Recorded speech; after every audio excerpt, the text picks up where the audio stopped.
রাহুল গান্ধী কংগ্রেসের মুখ্য নেতা, তিনি এখন বেরিয়ে পড়েছেন, তিনি ভারত জোড়ো ন্যায় যাত্রা করছেন, বেরিয়ে পড়েছেন, পশ্চিমবঙ্গে প্রবেশ করেছে সেই যাত্রা তো ফেল করে যাচ্ছে। তাহলে আপনি জোটের যে কথা বলছেন, তার এখানে তো যেখানে তার জোটের মুখ্যমন্ত্রী রয়েছেন ফেল করে যাচ্ছে, এখানে পশ্চিমবঙ্গ ফেল করে যাচ্ছে। আপনি ইন্ডিয়া জোটটা দেখছেন কোথায়? ইন্ডিয়া জোটটা দুদিন আগেও লোকে বলতে আরম্ভ করেছিল জোট কোথায়, তো ঘোট। আজকে নীতিশ কুমারকে বলছেন ডুবন্ত নৌকো থেকে তার আনএনভিয়েবল পজিশন।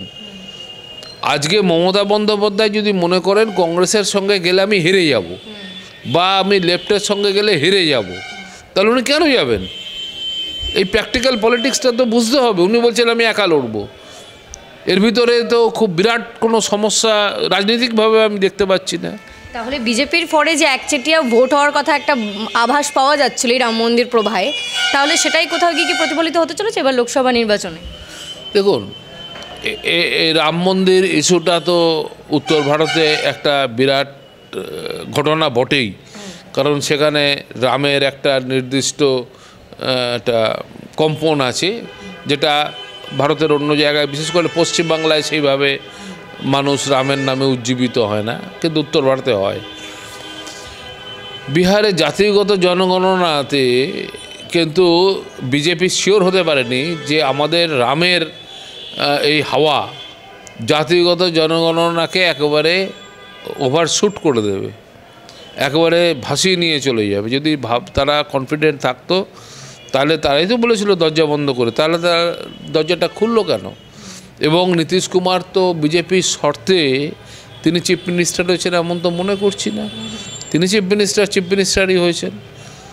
কার শর্তে কি হয়েছে এই বিতর্কে যাওয়ার কোনো প্রয়োজন নেই, কিন্তু নীতিশ কুমার চিফ মিনিস্টার রয়েছেন, তার মানে নীতিশ কুমারের ইন্ডিসপেন্সিবিলিটিটা তো বিহারের রাজনীতিতে পাওয়া যাচ্ছে।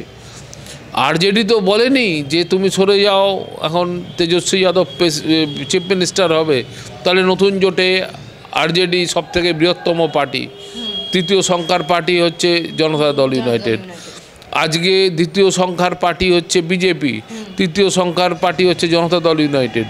দুজনেই নীতিশ কুমারকে কেন মানছে? এটা তো একটা বড় প্রশ্ন থাকছে। তাহলে গ্রাউন্ড রিয়েলিটিতে নীতিশ কুমারকে রিপ্লেস করা যাচ্ছে না, বিহারের যাচ্ছে না। লোকে অন্য জায়গায় একটা তার প্রতিপক্ষ মুখ খুঁজে পাওয়া যাচ্ছে না, কোনো জোটের ভিতরে নেই।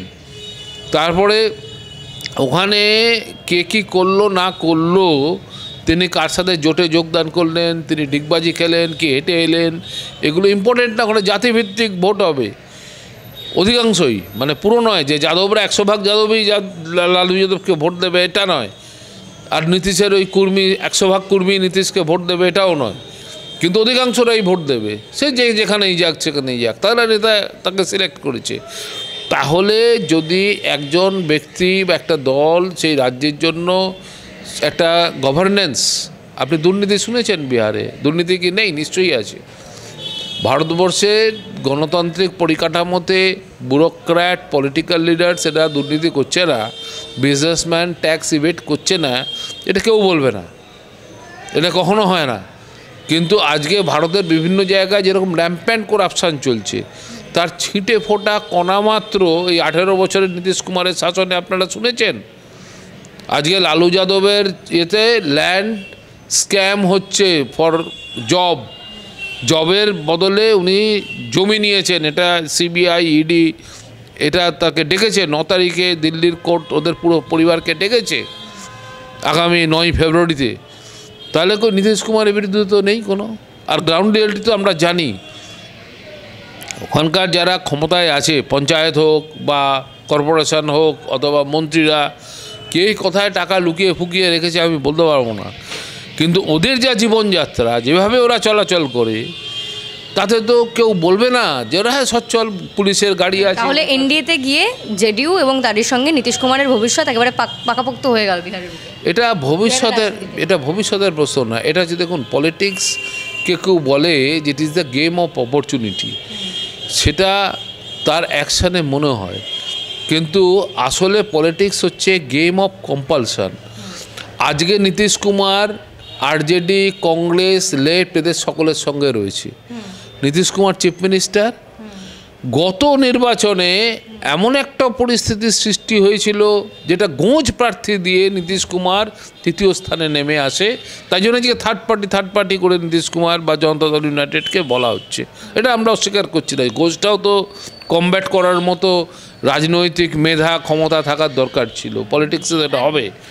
এখন প্রশ্ন দাঁড়াচ্ছে, তাহলে আজকে নীতিশ কুমারের পার্টি জনতা দল ইউনাইটেড, আমাদের পার্টি, যদি তথাকথিত ইন্ডিয়া জোট, আমি তথাকথিত বলছি কারণ ইন্ডিয়াটা কোনো জোটই হয়নি এখনো পর্যন্ত। Who is the convener of India? আপনারা খার্গেজির নাম প্রস্তাব করে দিয়েছেন, তিনি সিনিয়র লিডার, কিন্তু খার্গেজি তো সেই স্ট্যাচারের লিডার নয় দেশের সর্বভারতীয় ক্ষেত্রে। মমতা ব্যানার্জি হলে একটা কথা ছিল, এমনকি অরবিন্দ কেজরিওয়ালেরও কথা ছিল, কিন্তু সব দিক থেকে নীতিশ কুমার তো অনেক এগিয়ে আছেন। ঠিক আছে, নীতিশ কুমারকে তো আপনারা করলেন না, কিন্তু একটা আলোচনার জায়গাটাও তো তৈরি হওয়ার প্রয়োজন ছিল। তাহলে তার পার্টি তিনি থাকাতে বিহারে সেই জোট বিরাট সুবিধাজনক জায়গায় থাকবে। তার 16টা এমপির মধ্যে 10টা এমপিকে কুরবান করে দেওয়া হবে, তার দলের অর্ধেক বিধায়ককে টেনে নিয়ে অন্য দলে নিয়ে চলে যাওয়া হবে। এইসব ব্যবস্থা যদি করা হয়, তাহলে নীতিশ কুমার যদি সেখান থেকে, এই তসলিমা নাসরিনের ওই বইটা পড়েছেন আপনারা, এটা টিকটিকিকে মারা হচ্ছে, টিকটিকিটা ছটফট করছে, তো বাচ্চা ছেলে তার দিদিকে বলছে, দেখ দিদি টিকটিকিটা কি বদমাস, মানে সে মরার আগে লাফাচ্ছে বলে। তাহলে আজকে যদি জনতা দল ইউনাইটেড, নীতিশ কুমার যদি পার্টি রাখার জন্য সে যে কোনো প্রচেষ্টা করে, তাহলে তখন একরকম ব্যাখ্যা করা হচ্ছে। এটা বলা হচ্ছে না কেন যে তোমরা বিহারের সিট শেয়ারিংয়ে জনতা দল ইউনাইটেডকে কোন জায়গা দিয়েছিলে? তোমরা ইন্ডিয়াতে যিনি আর্কিটেক্ট অফ ইন্ডিয়া জোট, তাকে তোমরা সেই জোটের মধ্যে কী অবস্থানে রেখেছিলে? অথবা জোট ফরমেশনটা কোন জায়গায় দাঁড়িয়ে আছে? যে লোকটা 6 মাস ধরে একটা জোট তৈরি করার জন্য প্রাণপাত করে যাচ্ছে, সেই জোটটাই যদি না দাঁড়ায় আর তার পার্টিটাকে যদি কুইজ করে দেওয়া যায় এবং ইত্যাদি, আপনি বলবেন সে মুখ্যমন্ত্রীর পদ বা ইত্যাদি পার্টির ভবিষ্যতের জন্য, সেটা তো নয়। তাকে আমার আত্মরক্ষা করার অধিকার আমার নেই, বলুন। তাহলে বাস্তবিক পরিস্থিতিতে আপনারা যদি বিশ্লেষণই করেন, বাস্তবিক পরিস্থিতিতে এর অল্টারনেটিভ কী ছিল? নীতিশ কুমার ইন্ডিয়া জোটের থেকে 5টা 4টাই তো প্রশান্ত কিশোরই বলছে যে ইন্ডিয়া জোটে 5টার বেশি সিট পাবে না। ও তো বলেনি ইন্ডিয়াতে গেলে কটা জোট সিট পাবে। ইন্ডিয়া জোটে গতবারে গিয়ে নীতিশ কুমার জনতা দল ইউনাইটেড 17টা সিট লড়ে 16টা পেয়েছিল। এবার তো 16টা তো পাওয়া উচিত ইন্ডিয়া জোটে, এনডিএ জোটে গেলে। এবার 16টার মধ্যে যতগুলো বার করতে, 16টার মধ্যে লড়ে তো 17টা বার করতে পারবে না। 100% স্ট্রাইকের হোল্ডে হলে 100 হবে, 16টাই পাবে। বিজেপি 17টা লড়ে 17টা পেয়েছিল, তাই না? তাহলে রামবিলাস পাসওয়ানের ছেলে, তার তো পার্টি ভেঙে গেছে, সে 6টা লড়ে 6টা পেয়েছিল। এইবারে পুনর্বিন্যাস হয়ে নিশ্চয়ই 16টার নিচে জনতা দল ইউনাইটেড পাবে না। আর যে জোট নীতিশ কুমারের উপর মুখাপেক্ষী হয়েছিল, যিনি সেই জোটের অন্যতম সর্বভারতীয় আর্কিটেক্ট এবং বিহারে মুখিয়া, তাকে যদি কুইজ করা হয়, তাহলে কুইজ করে তাকে যদি ঘরে ঢুকিয়ে দেওয়া হয়, তাহলে তার কী রিয়াকশানটা কী হতে পারে? এই জায়গাটা ভাবুন। Politics is the game of compulsion. কেন politics is the game of opportunity বলছেন আপনারা? বলছে সকলে সম্ভাবনার শিল্প, এগুলো তো স্ট্রে ওয়ার্ড। সম্ভাবনা কী করে সম্ভাবনা হবে? আপনার যদি অ্যাভিনিউ না থাকে, তাহলে আপনি সম্ভাবনা করবেন কী করে? আপনি ব্যবসা করছেন, আপনার তো পরিকাঠামো, টাকা, সুযোগ সুবিধা এগুলো তো মিনিমাম থাকতে হবে, নাহলে আপনি কিসের ব্যবসা করবেন? যতই আপনি প্রতিভাশালী লোক হন, আপনার ব্যবসায়িক বুদ্ধি থাকে, ভালো ছেলে ছাত্র, মেধাবী ছাত্র, স্কুল কলেজেই যায়নি, তাহলে সে আর কী পড়বে? এটা বুঝতে হবে তো, তাই না? তাহলে বিহারে মানুষ অনেক পরিবর্তিত হয়েছে। বিহার আমরা দেখছি 2005 সালের পর থেকে। আমি যখন 2005 সালে নীতিশ কুমার শপথ নিয়েছিলেন, সেই সময় এই কর্পূরী ঠাকুরের ছেলে রামনাথ ঠাকুর মন্ত্রী হয়েছিলেন। সন্ধ্যাবেলায় তার গাড়ি আমাকে পাটনা স্টেশনে ছেড়ে দিয়ে যায়। যে লোক আমাকে ছাড়তে এসেছিলো, একজন আন্ডার সেক্রেটারি গোত্রীয়, তিনি বললেন যে আপনি এদিক ওদিক ঘুরবেন না, পাটনা শহরে ঘোরা ঠিক না, আপনি স্টেশনে ঢুকে আমাকে ভিআইপি লাউঞ্জ খোলালো, এখানে বসে থাকুন, ট্রেন নিলে আপনারা যাবেন। 2 ঘন্টা 3 ঘন্টা লেট ছিল আমার ট্রেন। সেই বিহারে পাটনায় এখন আমি রাতের 12টা 1টা, মহিলারা স্টে ঘটনা ঘটছে না তা না, নগণ্য ঘটছে, কিন্তু তারা ঘুরে বেড়াতে পারেন। আমি পরিবার নিয়ে রাত্রিবেলা বিহারে ট্রাভেল করি, বিয়েবাড়ি গেছি। আমি রাত্রিরে মাঝরাত্রিরে গিয়ে 12টার সময় ভাগলপুরের কাছে একটা চটিতে উঠেছি পরিবার নিয়ে, কোনো প্রবলেম নেই।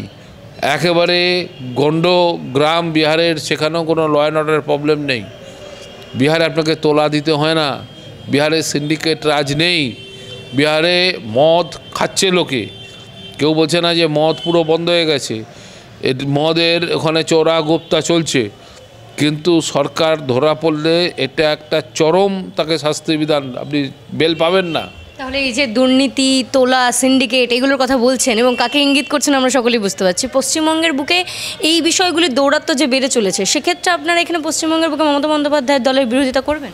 ডেফিনেটলি, আমরা তো বরাবরই করে আসছি, আমাদের যা শক্তি আছে আমরা তো করে আসছি। মমতা বন্দ্যোপাধ্যায় একজন সংগ্রামী নেত্রী, ভারতবর্ষের উনি একজন কুশলী রাজনৈতিক নেতা, বাঙালি জাতির অত্যন্ত জনপ্রিয়, এত জনপ্রিয় নেতা বা নেত্রী মমতা বন্দ্যোপাধ্যায়ের খুব কম হয়েছে, তুলনা করলে ঐতিহাসিকভাবে তুলনা করতে হয়। কিন্তু একজন রাজ্য পরিচালক হিসাবে, একজন অ্যাডমিনিস্ট্রেটর হিসেবে তার থেকে এত ব্যর্থ আর কে হয়েছে? ডক্টর প্রফুল্ল ঘোষ তৎকালীন প্রথম প্রধানমন্ত্রী বা মুখ্যমন্ত্রী পশ্চিমবাংলার, তখন মুখ্যমন্ত্রীকে প্রধানমন্ত্রী বলা হতো, তারপরে বিধানচন্দ্র রায় হলেন, তারপরে প্রফুল্লচন্দ্র সেন ইত্যাদি ইত্যাদি, সিদ্ধার্থ রায়, জ্যোতি বোস, বুদ্ধদেব ভট্টাচার্য, যা যা ঘটে গেছে এরকম। কখনো এই কোনো মুখ্যমন্ত্রী তার পরিবারের বিরুদ্ধে এইভাবে দুর্নীতির কোনো লাগেনি। জ্যোতি বসুর ছেলে চন্দন বসু কেন শিল্পপতি, কমিউনিস্টের ছেলে ক্যাপিটালিস্ট কেন, এবং বেঙ্গল ল্যাম্প, এই প্রশ্ন উঠেছিল, কিন্তু লুটপাটের হয়নি। বুদ্ধদেব ভট্টাচার্যকে কপালে কখনো লিখতে হয়নি যে আমি সততার প্রতীক। কিন্তু আজকে যে জিনিসগুলো ঘটছে বা আমরা দেখছি, মিডিয়ার কল্যাণে হোক বা ইডি সিবিআই এর কল্যাণে হোক বা হাইকোর্টের জন্যই হোক, কিন্তু এগুলো তো আমি প্রফুল্লচন্দ্র সেনকে কাছ থেকে দেখেছি, জ্যোতিবাবুকে দেখিনি, বুদ্ধদেব বাবুর জীবনযাত্রা আমি জানি, আমি ওনার বাড়িতেও গেছি, পাম অ্যাভিনিউতে ওনার ফ্ল্যাটে গেছি। এখন সেইখানে তো মমতা বন্দ্যোপাধ্যায় সততার প্রতীক, উনি যে সরকার পশ্চিমবাংলায় দিয়ে গেলেন, তার লোকজন যারা রাস্তায় ঘুরে বেড়াচ্ছে, তারা একটা সামান্য কর্পোরেশনের মেম্বার হয়েছে, একটা অমুক পঞ্চায়েতের মেম্বার, তাদের কীরকম গাড়ি বাড়ি, গলায় সোনার চেন, কিভাবে তারা থাকছে বা কী করছে, এগুলো মানুষ দেখছেন, আমরা দেখছি না, আপনি দেখছেন না, আপনি দেখছেন না এটা পাশে। কিন্তু পশ্চিমবাংলা পলিটিক্যাল কম্পালশনে, এটা তো কম্পিটিটিভ কমিউনালিজম, একটা সেকশন অফ পিপল তারা মমতা বন্দ্যোপাধ্যায়কে ভোট দিচ্ছেন বাধ্য হয়ে নিশ্চিন্তে থাকার জন্য। মমতা বন্দ্যোপাধ্যায় জিতছেন, বাম যদি সংখ্যালঘু ভোট, বেনিফিশিয়ারি ভোট আর মমতা বন্দ্যোপাধ্যায়ের নিজস্ব ভোট, এটাই তো তাকে মেজরিটি দিচ্ছে। বেনিফিশিয়ারি, দুটো বেনিফিশিয়ারি আছে, ইনসাইড পার্টি আর ইন দ্য সোসাইটি, সমাজে যারা বেনিফিশিয়ারি সুযোগ পাচ্ছেন, এই কন্যাশ্রী, অমুকশ্রী তমুকশ্রী পাচ্ছে, তো কিছু তো পাচ্ছে লোকে।